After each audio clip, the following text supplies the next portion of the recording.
Hey everybody, welcome to Matt Connarton Unleashed, the live television edition. It is August 28th, 2013. We're here at MPTS. So whether you're watching us live on MPTS or live on IPMNation.com/MCUTV, welcome to the show. I do want to remind everyone, of course, we do have the chat room open on IPMNation.com/MCUTV. So if you'd like to participate in the show but you're too shy to call, you can go ahead and say something in the chat room, or you can text us at, well, that's also up on the screen if you're watching online, 603-344-6491, or call the number on your screen if you're feeling really brave. You can actually call us on the phone, or, come running in and say something if you'd like. If you happen to be in the building and you've got something to say, that's actually happened right here on the show. And of course, we have with us Little Mel, host of No Boundaries, Monday nights at 10:30 on IPMNation.com, 10:30 Eastern, for those of you in other time zones, and of course our marketing minion at IPM Nation. And we may have a couple of guests come running in. We'll see if they make it. There's a little bit of uncertainty about whether or not they'll be able to make it to the show today. I'll just go ahead and say it. I'll give them a plug anyway, and even if they can't make it. The guys from the Progress Report, Bob Backus and Mike Farley, they do a great show right here on MPTS Wednesday nights at 7, and we also stream the show live on IPMNation.com. So they've actually been on this show before when we used to do the show at QC News, but this time of day is a little trickier for those guys to make themselves available. So we did invite them to come on today, and they wanted to come on, but they weren't sure if they were absolutely going to be able to make it here. So they're both busy guys. Believe me, I can relate. So we might see them, we might not, but there's always plenty to talk about, plenty to keep ourselves busy with in the meantime. So I wasn't sure if I was going to address it because I already did address it on the radio edition of the show, but for those who don't listen to the radio version of Matt Connarton Unleashed, Saturday nights at 11 Eastern on IPMNation.com, you may want to check out this past Saturday's edition if you're, particularly if you're a regular viewer of MPTS and our Wednesday lineup. I spoke a lot this past Saturday night about Mr. Tom Ford, host of Stir It Up, along with his co-host Bill Prue. We have a little bit of a history. I personally have nothing directly against the guy, but he said some things a couple of years ago that really bothered me. That I kind of, in hindsight, I will freely admit, I overreacted. But it is what it is. But apparently he had another dust-up with Amsterdam recently, a couple of Wednesdays ago. So Amsterdam, of course, Wednesdays at 11. We also carry that on IPM Nation. And actually, last week, and this figures into what I'm going to say regarding this and some of what I said Saturday. Last week on Norman Friends, we had a couple of the guys from Amsterdam, Peter White, who'd been on the show before, and Joel Elber, who is currently running for school board in Ward 12 right here in Manchester. So it was really great to have those guys on.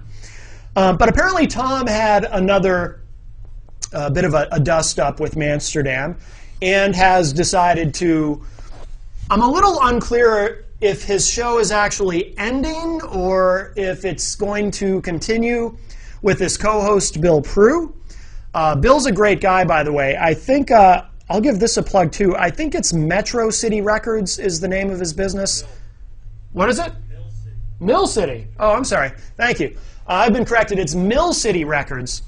You can find that online, and Bill is really good. If you're looking for something, if you're looking for some music that's hard to get, that you can't just walk into a store and pick up anything rare, Bill can find it for you. So check out Mill City Records online. Bill's a great guy, and definitely want to support his business. As someone who, myself, heavily involved in the music industry, I'm always happy to give somebody a plug, and Bill's great. And I hope that Bill continues Stir It Up, perhaps under a different name or whatever it may be, after Tom officially is done. But I guess the show continues until December as it is, but they're going to show taped stuff. And then Tom said something during his long soliloquy that he recorded and aired Wednesday night prior to Amsterdam that Bill may continue the show, but Tom might call in every week. So it'd kind of be like they're still doing the show together, but Tom will be on the phone. I don't know. I don't know what the future holds, but I like Bill a lot. And like I said, I really, it's funny. Tom and I had a little dust-up a couple of years ago, and he made some comments. By the way, he said, if you saw his show last Wednesday night, he said that I was mad at him because he didn't say hi to me or something. That's not why I was upset with him. But I'm not going to rehash why I was upset with him. Go back and listen to the show from my show from Saturday if you want to hear the whole thing in detail, because I don't want to spend a lot of time on this. But after that, I actually became a little bit of a fan of Tom Ford, even though my loyalty is with the Amsterdam guys. But I know they patched things up for a long time too. They got to be friends again. I know that at one time Tom was very good friends with Ryan Gorman. But no, I got to be a little bit of a fan. I would sometimes catch a little bit of Stir It Up here and there. I would see it in the green room here because sometimes I would be here late on Wednesdays. So I would see the show from the green room here at MPTS, or I would see it at home while waiting for Amsterdam to start, watching online. And when Tom would discuss politics, I noticed that he and I seem to think and view things kind of in a similar way, and I could relate to a lot of what he said. He's very much a centrist. I mean, I think the dynamic on Stir It Up is he leans more left than right, not to speak for him, but and Bill, I think Bill's more conservative. He leans more right than left, but neither of them are extremists. So so Tom and I kind of similar politically, I think, and I liked how he would discuss issues and present them. And I still remember him going off on Steve Valancourt that last time when Valancourt had his Heil Hitler moment. Or, I'm sorry, not, oh wow. Sieg Heil is what he actually said. He did not, I apologize. Steve Valancourt did not say Heil Hitler. He said Sieg Heil. But see, that's the danger, Steve Valancourt, in saying something like that. Someone will screw it up and make it sound even worse than it is. So don't use those German words like Sieg Heil and Wiener Schnitzel, which you also vowed never to say again. But hearing Tom go off on Valancourt was very entertaining. So I did become kind of a fan. But to the point where Little Mel at one point actually approached Tom right here in the green room at MPTS to ask about bringing Stir It Up to IPMNation.com as well. And we'd add, I mean, we carry a lot of the Wednesday shows anyway. But Tom was very dismissive and kind of rude. Mm-hmm. So that, of course, not that Tom cares, but that made me less of a fan. And then he had another dust up with Amsterdam.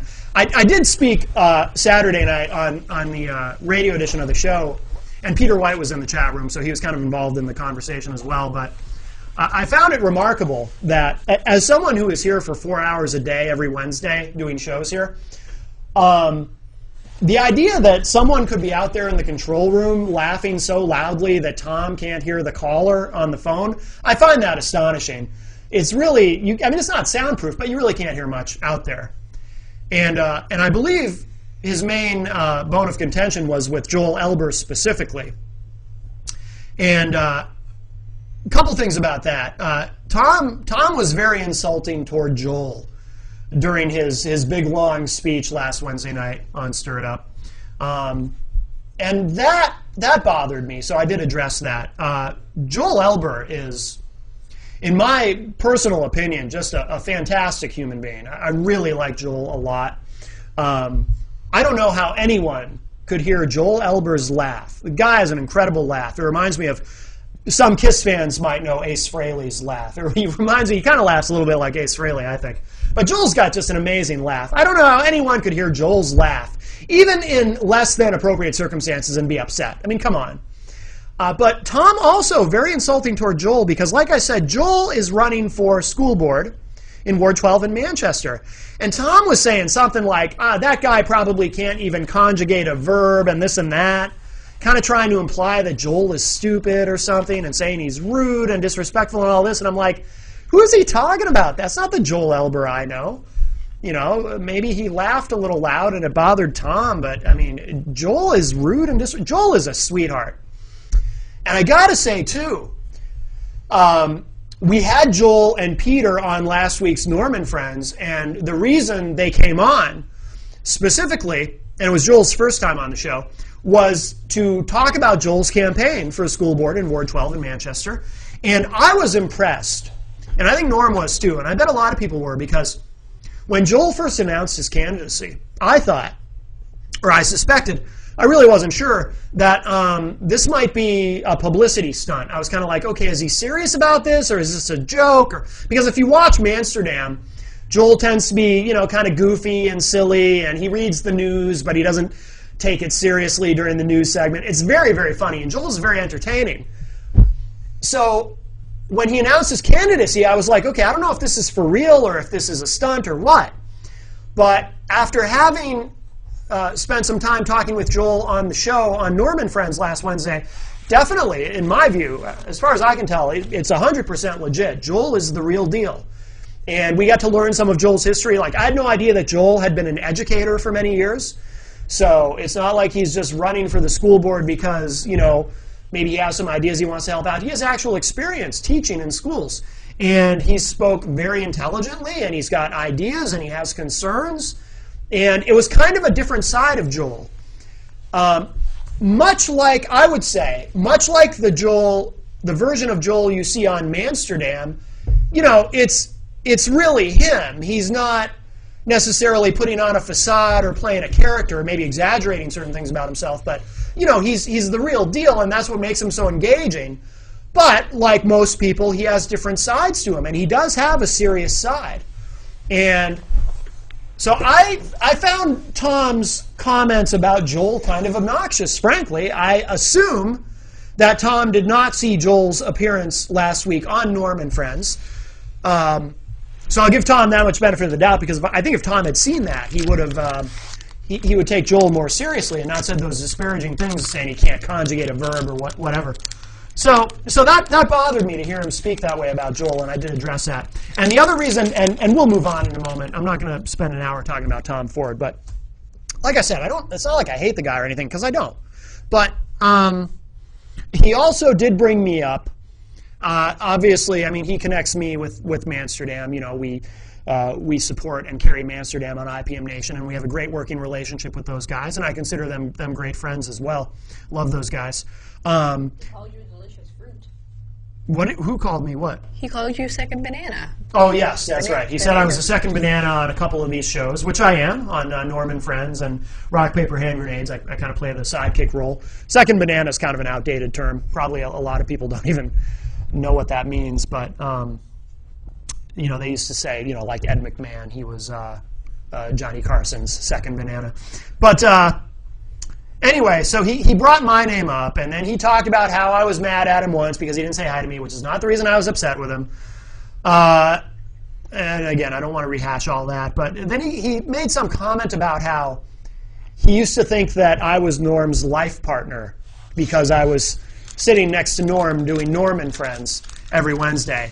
And I thought, well, that's interesting. That says something kind of interesting, that one would assume that just because I sit here next to a gay dude for 2 hours on a Wednesday, that must mean I'm gay and that I'm Norm's lover. So for the record, I am heterosexual. And as I've often said, and longtime viewers and listeners of mine know, I've always said that I'm not gay, but if I were gay, if I did have any inclinations, any tendency toward homosexuality whatsoever, I would only have eyes for one man. There is only one man I would be gay for, and that is, of course, Glenn R.J. Willett, because he is a sexy beast. I've always said that. But no, I'm not gay. I'm not Norm's life partner. And I just thought that was kind of an interesting comment. I don't know if Tom was trying to be funny with it, but I just thought, and I wasn't mad that he said that. I was just kind of like, oh, it's interesting. It's interesting that he would assume that. Or even if he's not, even if he never actually assumed that and he was kidding, it's interesting that he'd make a joke about it. I don't know.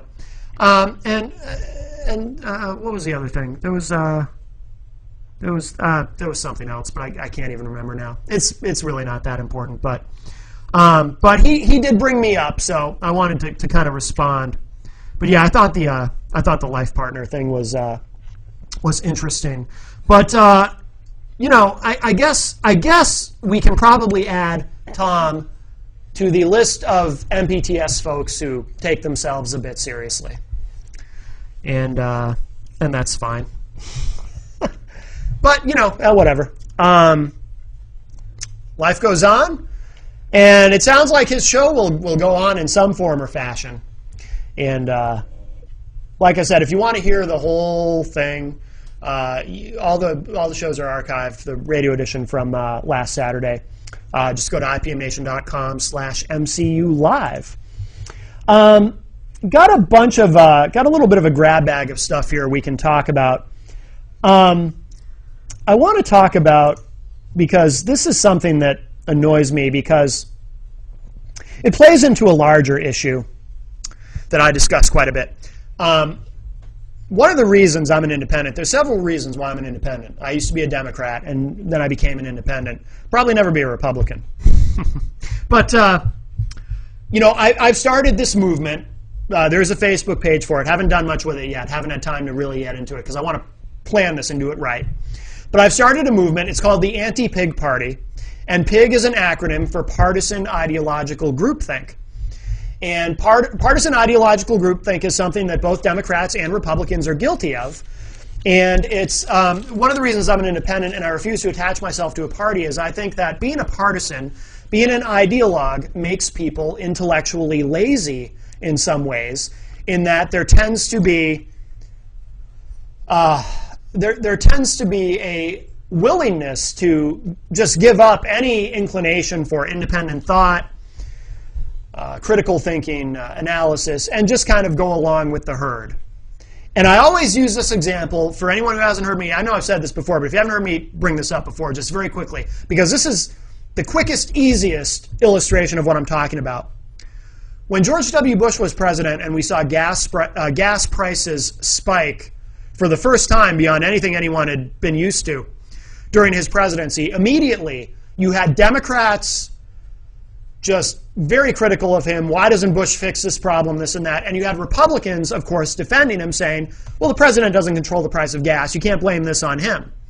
And of course, with Obama as president, the first time we saw gas prices again really spike to a new level that people were upset about, you saw the inverse of what happened when Bush was president. Now, all of a sudden, you've got Republicans saying, oh my God, look at the price of gas. It's Obama's fault, because everything's Obama's fault.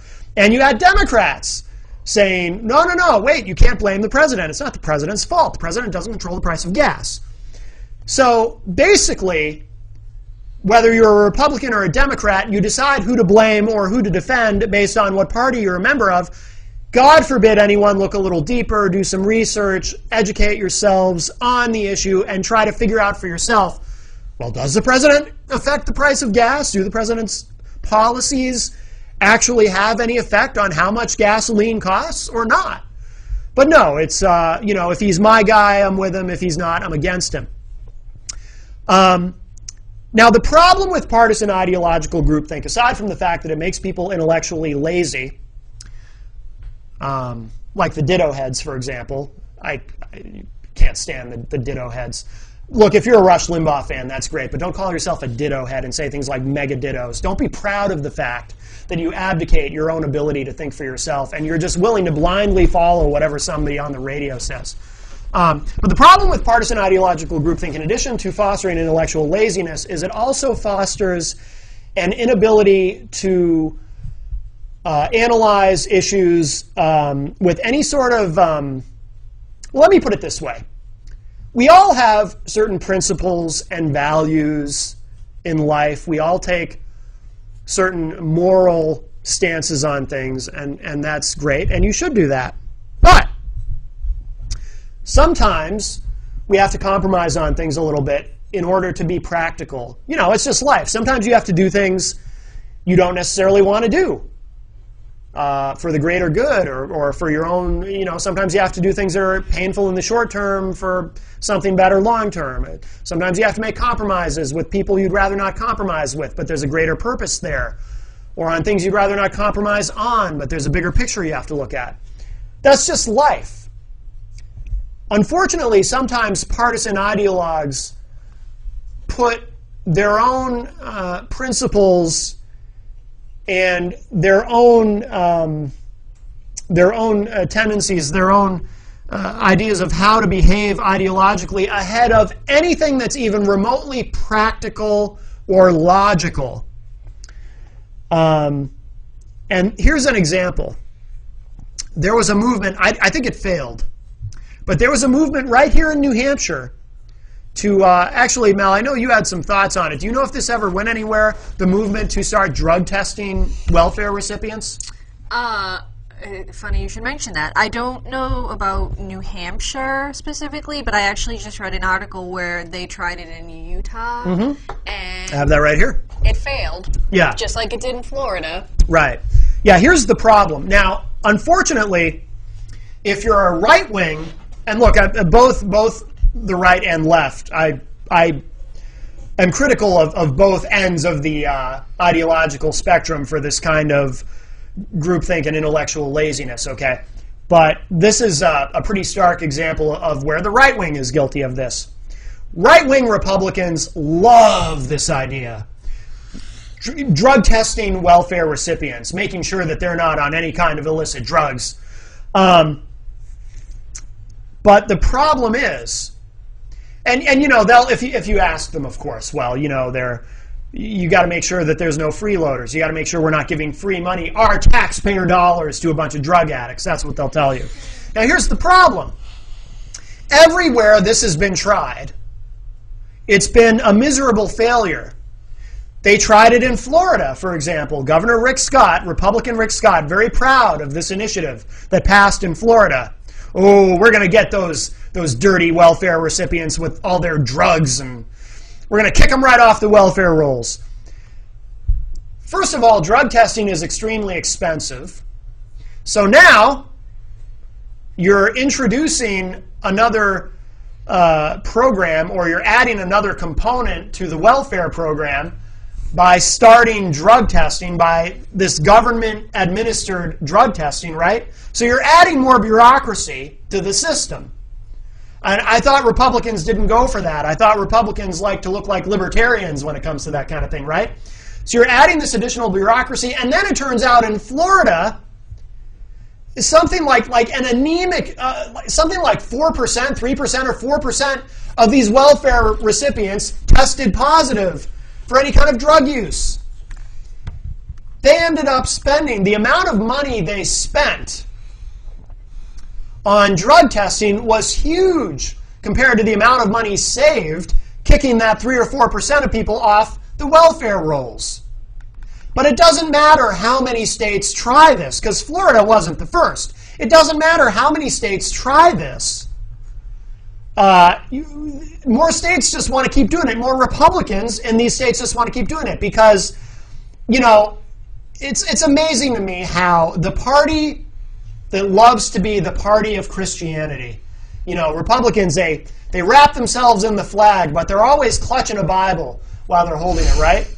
But the way they demonize poor people, I mean, I get it. I understand why this initiative keeps coming up in all these states, no matter how many times it turns out to be wasteful and just really, just shockingly stupid and ineffective. It actually does more harm than good. Florida spent more money than they saved. But it doesn't matter, because Republicans, these Christians who, you know, where in the Bible did Jesus say, at every opportunity, make sure you demonize and kick the crap out of poor people? I kind of thought he had a little bit of a different message. But, as I also say, and not just Republicans, but I'm sure there's Democrats who are guilty of this too, a lot of Christians, maybe even most Christians, practice what I call ironic Christianity, which is they call themselves Christians while actively trying to have as little as possible to do with anything Christ actually said.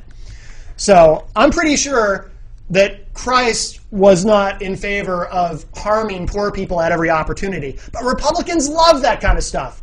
Janine Nodder, I saw her on Facebook, and I've met Janine. She's been a guest on Rock, Paper, Hand Grenades. She's delightful. But I saw her pushing this on Facebook once, and it's like, to do that here in New Hampshire. And it's like, and of course, she's got all these other folks from her party making all these very positive comments about this initiative and how it's gonna be great for New Hampshire. And it's like watching these Republicans just salivating over the idea of kicking people when they're down, and it is so shockingly unchristian. But they'll never get it.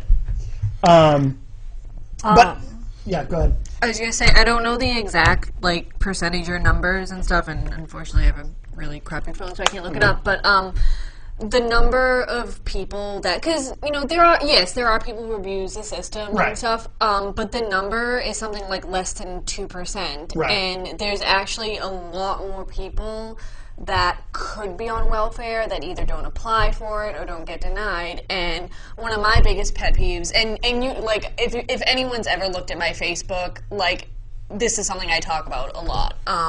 Number one, the people who are like, oh, well, you know, I know this guy, and, you know, someone told me, and I saw this, and da-da-da.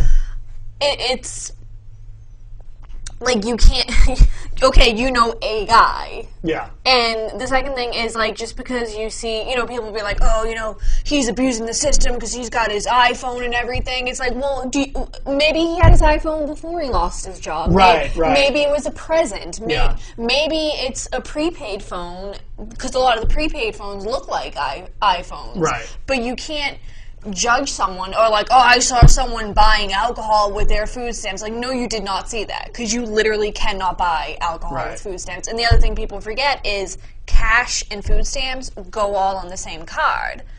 And the other thing is, like, the problem with, besides it costs, like, a ton of money, the problem with drug testing is a drug test isn't going to differentiate between, like, a crack addict and maybe someone who, like, smokes pot, like, once a week at a friend's house or something. You can't differentiate between the two. Yeah. And generalizing and demonizing like that, it's basically perpetuating the train of thought that, like, oh, you know, poor people, they're all on drugs, and then there's a whole welfare queen, which, by the way, the whole welfare queen thing, it's not real. It's something that Reagan basically, like, I think there was a woman who tried to get away with it, and she didn't, she Right. got caught, but Reagan made it seem like, oh, she had, like, 80 names, and, you know, all this social security, and it's not true, but people want to stick to that and be like, oh, welfare queens, and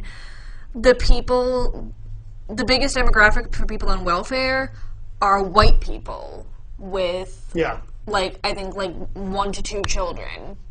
But everyone wants to make it seem like, you know, it's the, you know, like, black community and, Yeah. and all that. Well, in fairness, not everyone plays that card, but a lot of them Yeah, do. no, I know. A lot of folks do. Yeah. Let me read you what happened in Utah, because I have it right here. Mel referenced it earlier. This is from Huffington Post. Welfare drug testing catches only 12 users in Utah. I should send this to Janine Nodder, since I know she's a big fan of this drug testing. Let me read this to you quickly.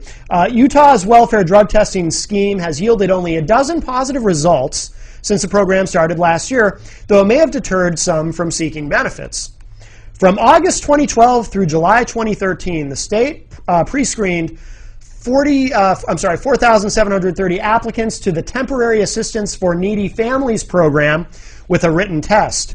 Needy families, those deadbeats. Oh, we have a call. Hi, welcome to Matt Connarton Unleashed. Who's on the line? Hey, man, how you doing? Good, Norm. How are you? Good. I'd like to make a comment about what Mel said about white people being on welfare. Yes. I think that's labeling to begin with. I don't think anybody should be saying whether it's a white, black, blue, or yellow. And I feel that there is a lot of Hispanic and there's a lot of Afro-Americans that are also on the welfare. And you see a lot of white women who are having black children or mulatto children now that are collecting welfare and are living in subsidized housing. And no, I do not believe that anybody who is getting a EBD card should be allowed to buy cigarettes or alcohol with that card. I think it is wrong.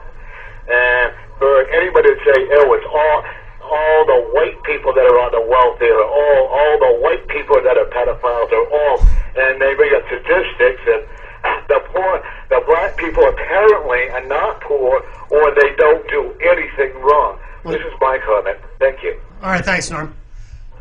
Well, you didn't say all white people. No. Yeah, I didn't hear. Thanks for calling, Norm, but I did not hear the word "all" in there anywhere. No, I didn't say all. I said that if you look at the percentages and statistics, Statistically, it's more white people it's than more minorities. white people, and it's Right. most people that are on it have between like 1 and 2 children, Right. which is in response to people like, oh, people on welfare, they have like 50 kids and they keep having children to keep getting money and everything. And as far as what he said about buying alcohol and cigarettes with an EBT card, like, I can understand where people are coming from with that, but the other side of it is, it's not like when you get your, and I will freely admit, I get food stamps, I get welfare, I don't get cash, I get food stamps. When you get it on your car, you get it once a month, it comes on the 5th of the month. Now, let's say I did get money. Let's say I got $100, and I went in and I spent $100 on booze and cigarettes. I can't walk in to the welfare office and be like, I just spent all my money, can I have more now? No, I have to wait until next month. Right. We have another call. Hi, welcome to Matt Connarton Unleashed. Who's on the line?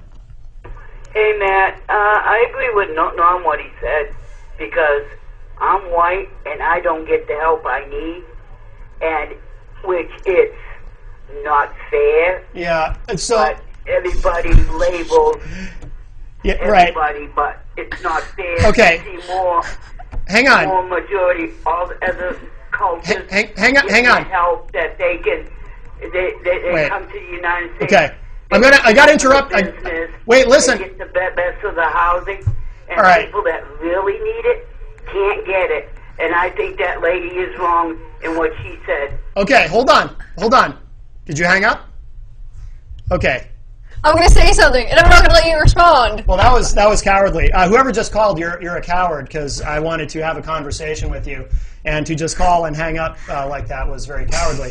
Part of the problem in this country is no one listens to anything anyone else says.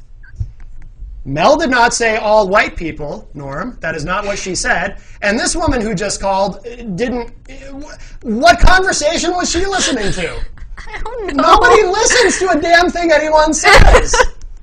Yeah, I just, like, what's the... Like, if everyone's just going to have imaginary conversations, what's the point of discussing anything? And I wanted to ask her, had she not been cowardly, what specifically it was that Norm said that she agreed with. Yeah. But I did not have the opportunity to do so. So thank you, ma'am, for being a coward and wasting our time. I'll finish reading the rest of this. And by the way, it's not that everyone's welcome to call and express your opinion, but don't hang up before I have a chance to ask you to clarify something. That's very... it just makes you a coward, because obviously you can't defend your position. Oh, maybe this is her calling back. Hi, welcome to Matt Connarton Unleashed. Who's on the line? Hi, I was just wondering, why is a young girl like Mel on food stamps? That's unacceptable. Whatever, I don't want to know what her excuse is for being on welfare food stamps, but... Then why did you ask the question? Yeah. Why are you asking? Just kind of putting it out there. What is she doing sitting in a studio all day when she could be working or looking for a job? How do you know I don't work? I'm sorry, in the year 2013, do you think that everyone works a 9-to-5 office job Monday through Friday? You are aware that you can work and still be on welfare, right? And I don't think it's... I'm 60. Hey, I have a question. What am I doing sitting here on a Tuesday afternoon or Wednesday? I work like 60 hours a week. What am I sitting here right now doing here? What am I doing here, sitting here? Because apparently in your little world, I'm not supposed to be here right now. I should be working. I'm just saying, I never got a penny my whole lifetime from welfare or any assistance at all. And I was a single mom, and I worked in the factories, and I worked 2 jobs sometimes. And this young girl seems perfectly fine to go out and get a job. But how do you know I don't have a job? How do you know she doesn't have a job? Who are you to judge my situation? You don't know me. Like, how do you know? Hey, you know what kinds of jobs? If you're lucky. Well, so she hung up. That was also cowardly. That was Mrs. X from Amsterdam. I recognized her voice. Mrs. X, I used to like you, but you don't like being challenged on your thoughts or opinions either. And you hung up during the conversation. So you are also a coward. If anyone would like to have a real conversation, feel free to call.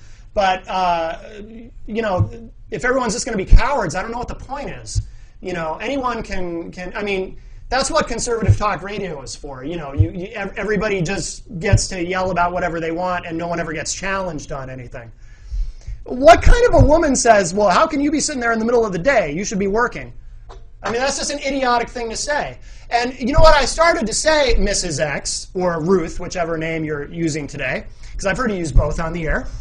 What I started to say is, you know, a lot of people have jobs now and they still can't make ends meet because in the current economy, you know, the anemic amount of jobs that are being created right now, a lot of them are minimum wage jobs. Some people need a little help.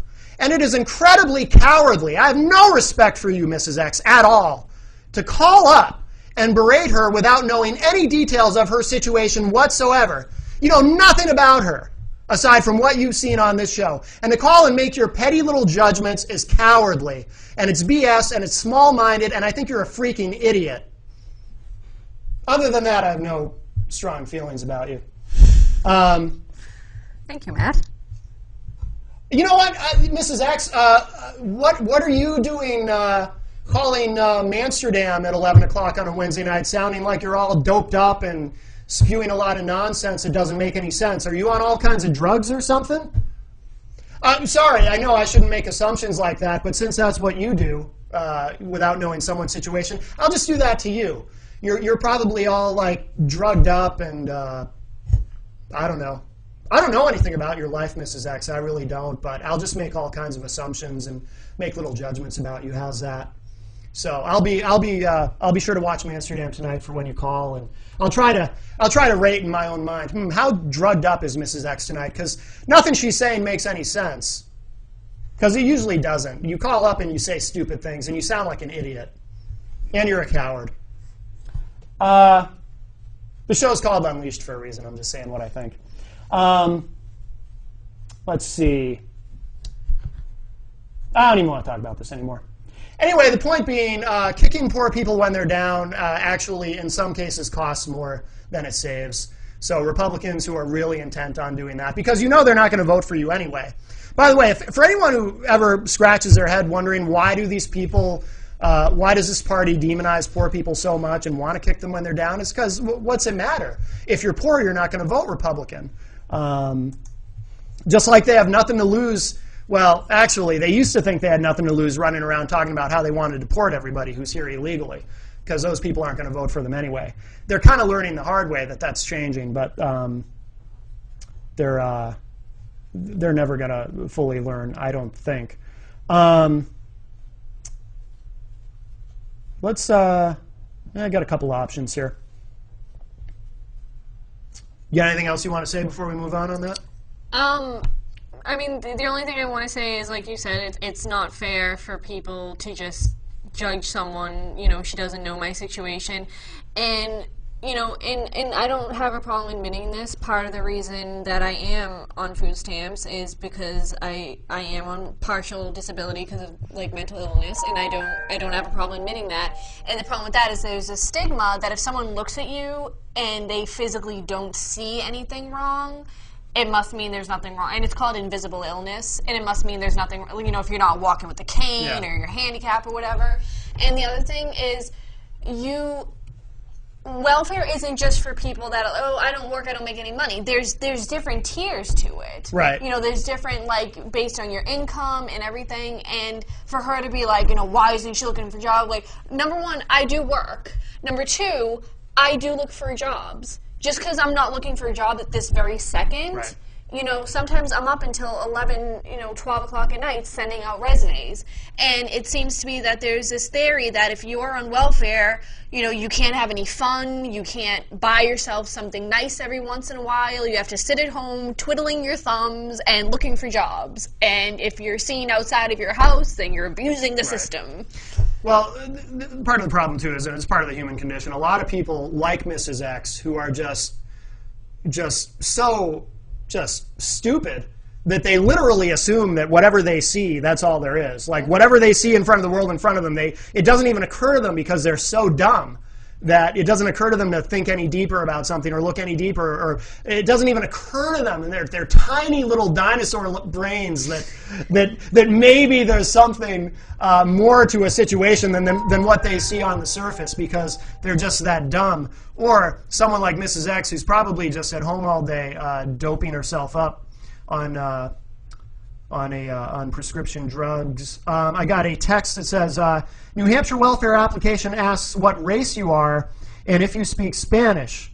Racism starts at the government level. Is that true? Does the application ask that? Do you know? Yeah, but you filling out an application for employment asks you what race you are. Yeah. And I think that's more so they can figure out all the statistics of everything. Right. I don't think it has anything to do with racism. Right, And right. probably the Spanish thing is... if Like the census. Yeah. We have another call. Busy day. Hi, welcome to Matt Connarton Unleashed. Who's on the line? Hey, Matt, it's me again. Hey, Norm. Now, I agree with you on two things. Number one, they should not judge you by your appearance on the outside because they don't know what you're going through emotionally. Absolutely. They don't know, what your hazards are. And yeah, I do agree that someone is working and they can't afford to have make ends meet, and it's whether buying food stamps or whether buying food or paying their rent or medication for their children or whatever. Yeah, and Matt, I also agree with you on that. I apologize. I didn't mean to generalize. Like, you know me, Matt. I'm always generalizing, so I apologize. But one thing that I will apologize for that. But Mel, you're absolutely right. I have a roommate that on the outside he looks perfectly well and all that, and he is fighting like hell to get some help. And the system, I blame the system, and you're right about the Republicans. They keep telling you, go to the churches because God will provide for you if you go to the churches and you get to help. What if you don't believe in the church? Right. And Mel, I think you're a brave woman to sit here in a minute. I give you a lot of compliments on that. You and I do. I love to argue with you on Facebook. We do have a lot of interesting debates, so to speak. But Mel, for you to admit that takes a lot of courage, and my hat is off to you. And I'll see you guys when I get there, okay? Okay, thanks, Norm. And you're right. That Lady X, I think she's a squandering idiot, but that's okay. Or L, whatever her name is. I've heard her on show. I don't know if she's on morphine or if she's on coke or crack or whatever. I think she smokes crack. Mel, for her to slam you like that was totally off the wall. I can do it because you and I are friends. No, I'm only kidding. Anyways, I'll see you later. Okay, Bye-bye. thanks, Norm. Well, that was nice. That was very positive. I think we figured it out. Mrs. X is on crack. I just saw something too. She mentioned that Put down the pipe, Mrs. X. She never has been on welfare. She never got a penny from welfare. Maybe it's because she sells the crack. Probably. That's probably why she makes all her money. I'm pretty sure Mrs. X sells crack. Yeah. Mrs. X. In fact, Mrs. X, what do you do? What are you doing at home in the middle of the day watching us on TV? You should be out selling crack. Her clients aren't going to be happy. Yeah, there's some crackheads, Mrs. X, waiting for you to sell some crack to them. And good for you and that entrepreneur spirit of yours. That's great. Indeed. Just remember, Whitney Houston said crack is whack, but she was a hypocrite. Let's see. I do want to tackle one other thing. We got a few minutes left in the show, because this plays into something I talk about a lot on the show, about how we don't really exist in a democracy or a constitutional republic. It's a corporatocracy, and our federal government is 100% bought and paid for. Both parties, both sides of the aisle. Again, another reason why I'm an independent, because I don't believe in any of these people. And if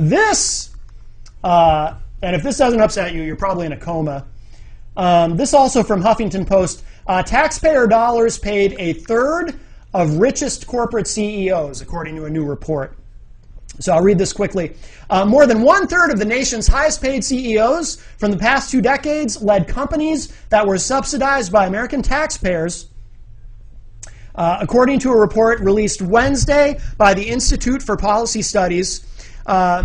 Let's see, the report says, quote, financial bailouts offer just one example of how a significant number of America's CEO pay leaders owe much of their good fortune to America's taxpayers. Government contracts offer another, unquote.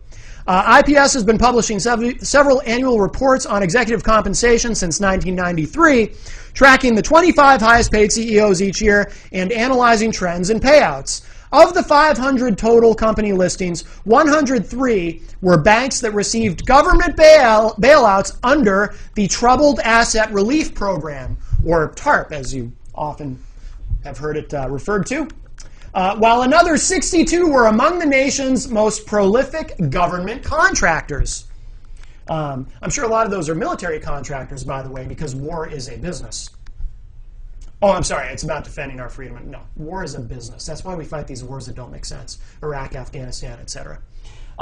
Many of the companies appeared multiple times on the annual top 25 list, with Bank of America appearing 18 times, Citigroup appearing 15 times.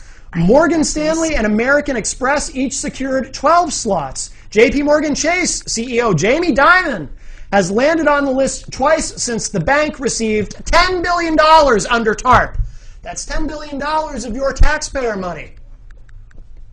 Think about that, by the way, when you're upset over someone buying a Snickers bar with food stamps. Right. Yeah. This is where your money really goes. $10 billion under TARP. And American Express CEO Kenneth Chenault, or Chenault, I'm not sure how you say that, has appeared 3 times since his company received $3.4 billion in bailout money. Goldman Sachs received $10 billion under TARP and made the list 7 times in the past 2 decades, once after receiving its bailout. Washington Mutual and Lehman Brothers, both of which failed in 2008, also appeared on the list, with Lehman making 8 appearances before filing for bankruptcy. Banks piled on financial risk in the years leading up to the banking crash, fueling record profits from their investments. Those high profits translated into strong performance-based bonuses and stock compensation. But when the risk backfired in 2008, companies either collapsed or were rescued by taxpayers. Citigroup, Goldman, Amex, and JP Morgan declined to comment for this article. I bet they did. Morgan Stanley emphasized that the company has not appeared on the list of the 25 highest paid CEOs since receiving TARP money. Wells Fargo told HuffPost that its CEO pay packages were necessary to retain top talent. The bank received $25 billion from TARP.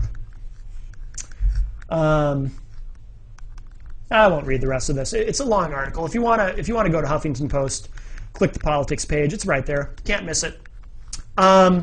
Yeah, the system takes care of its own. The corporatocracy takes care of its own, and everyone gets a bailout, right? Except, well, let's see. The banks get a bailout. Wall Street gets a bailout. Auto industry gets a bailout. We subsidize oil companies. We subsidize the farmers. We subsidize the pharmaceutical industry. That's why the big pharma lobbyists got to come in and write Obamacare. Who doesn't get a bailout? Well, I don't know. Joe's Hardware down on Elm Street, who's struggling to stay in business because, Walmart and Home Depot are kicking the crap out of his little hardware business. Where's his bailout? Well, he doesn't get one. Why not? Well, he can't afford to have a Washington lobbyist now, can he? He's not part of the corporatocracy. No one cares about him. The people who depend on him for a job care about him, but they don't count. What's part of what frustrates me about this too is a lot of people don't get it because for a lot of folks, we heard this a lot during the 2012 election cycle. If you start talking about stuff like this, a lot of people will then immediately accuse you of class warfare. Because talking about how these CEOs, part of their salary, their bonuses, their millions and billions of dollars that they earn comes from taxpayer money. But if you talk about that, well, you're guilty of class warfare. You obviously hate rich people. You hate success. That's class warfare. It amazes me that people who are so concerned, a lot of these same folks are very concerned about being, fiscally conservative, fiscally responsible. Our government spends too much money. And then they'll talk about, well, we have to cut entitlements. We have to cut welfare. No one says, well, we have to cut TARP money that helps pay for the bonuses of these people who we have to rescue, who really could afford not to be rescued. It amazes me how willfully blind and ignorant people are to this, and people just don't seem to care. But the people who could really use a bailout, they don't get one. And it annoys me too. Anybody currently serving in high office, anyone currently serving in the Congress, or anyone who's ever served in the executive branch, of our government has at one time, whether they're a Republican or a Democrat, has at one time said something to the effect of, whether it's during a speech or during a debate or whatever, an interview, they've said something to the effect of, you know, it's small business that drives the economy in this country. And yet, it's like pulling teeth to get any of these people to ever do anything for small business. You know, we'll bail out everybody like the banks and the Wall Street and the auto industry, but small business, they don't get a bailout. They don't get any help. You know, and no one talks about it. And even when someone does talk about it, you know, Obama, in his newest economic plan that's already dead on arrival, he actually talked about cutting the corporate tax rate. We should be massively cutting taxes for small and struggling businesses, but clearly his gambit was, well, I'll talk about, because I haven't talked about this before, I'll talk about cutting the corporate tax rate. And the other side, they should love that. Republicans should love that. You're going to cut the tax rate on people who are already making millions and billions of dollars? Great. They should love that. And as soon as he announced that, as soon as he made that speech, you had Republicans, as usual, saying, well, this is just more of the same, and you know, this isn't going to do any good, and this is nonsense. And it's like, wait a minute, he's actually, this time, he's giving you exactly what you want. A cut in the corporate tax rate? Republicans should love that. But because it's Obama, they're like, nope, can't do that. That's just more of the same. It's not more of the same, but you know, they'll shoot down anything he tries to do. And look, I'm not carrying water for Obama. I'm not saying that everything he proposes is a great idea. But even when he gives them something that they would normally be 100% in favor of, just because it came from him, it's pretty transparent, they immediately shoot it down. I mean, I swear to God, if Obama gave a speech tomorrow and said, you know what, I have a new idea. We're gonna build a giant crane, and we're going to scoop up all the poor people and minorities and dump them into a giant landfill and light them on fire. You'd have Republicans going, hey, oh, wait a second, Obama suggested that. No, we can't do that. I mean, they would, just because it came from Obama. Otherwise, you know, I mean, he could offer them the ultimate Republican utopia, and they would still reject it. Anyway, well, it's been a lively Matt Connarton Unleashed. Thank you. Thanks, Norm, for calling in a couple times, especially that second time. It was great that you called in to support Mel. Thank you, Mrs. X, for taking time out of smoking and selling crack to call into the show and act like the coward that you are. And let's see, next week we have, what's his name? Joe Giardello. Joe Giardello, who has been a guest on the radio edition of Matt Connarton Unleashed, but he'll be joining us by phone, or is he coming in? By phone next week here on the live television edition of Matt Connarton Unleashed. Don't forget the radio edition, Saturday nights, live at 11 p.m. on IPMNation.com. And, of course, No Boundaries with Little Mel, Monday nights at 10:30. Yes. And that'll do it. I'll be back at 4 with Norm and at 6 with Gary. Inside Story is next, and I'll talk at y'all later. Thanks, everybody.